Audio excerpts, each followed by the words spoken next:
اعوذ بالله من الشیطان الرجیم بسم الله الرحمن الرحیم. یو مرګری دا دعوه کړې ده چې ما سره د ټولې دنیا نه وړوکی قرآن شریف دی.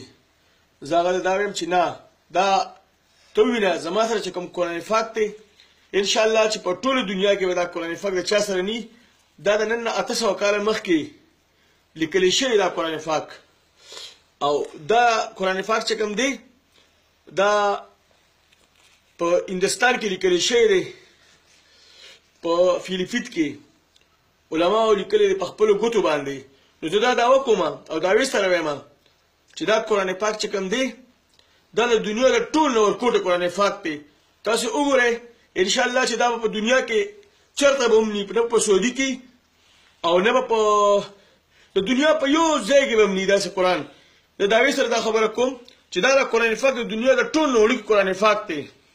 دا د دین لپاره خلکو چې کوم محنتونه کړي دي که نه، نو زه دنیا ته یم چې وګوره د اسلام لپاره مسلمانانو چې کوم قربانۍ کړي دي نو هغه ډېرې زیاتې قربانۍ دي. دا د دنیا د ټول نه وړوکی قرآن پاک دی. انشاءالله تعالی چې د الف لام میم نه والا او تر والناس پورې دا قرآن پاک دی. انشاءالله تعالی چې دا قرآن پاک چې کوم دی که نه دا په دنیا کې د چا سره هم ني. نو زه د دې دا ویډیو شایع کوم چې ټوله دنیا وویني. دا زما سره دی، زه په خپله په مینګوره کې یم او شپیناصر یم. دا زما سره قرآن دی او زه ټولې دنیا ته یم چې داسې قرآن دعوې سره وایم چې داسې قرآن به انشاءالله تعالی چې دونه وړوکی قرآن به په دنیا کې د چا سره هم ني. ځکه چې د دې دا قرآن پاک چې کوم دی دا صرف 1 انچه زما په ګوته باندې 1 انچه قرآن پاک دی او ټول مکمل الحمدلله د دې وخته پورې دا ثابت او بالکل برابر دی. تاسو وګورئ دا قرآن پاک بالکل اومه بسم الله الرحمن الرحیم. او دا باقاعده لیکل کېدی شي، باقاعده دا خلکو قرباني کړې دین دپاره.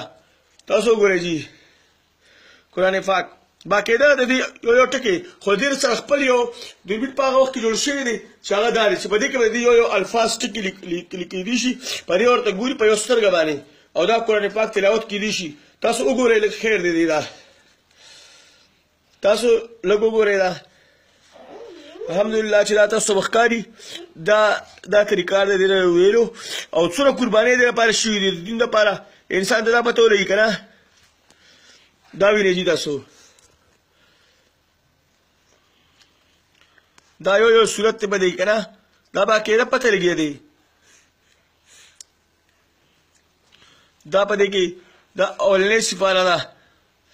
تاسو وګورئ جي دا اولنۍ سپاره باقاعده او دا اخرنۍ سپاره بیا لنډي صورتونه چې کوم دي د قرآن پاک په چلنج سره وایم چې په دنیا کې به دونه وړوکی قرآن شریف تر اوسه پورې او دونه زوړ چا سره انشاءالله چې په تاریخ کې به هم ني.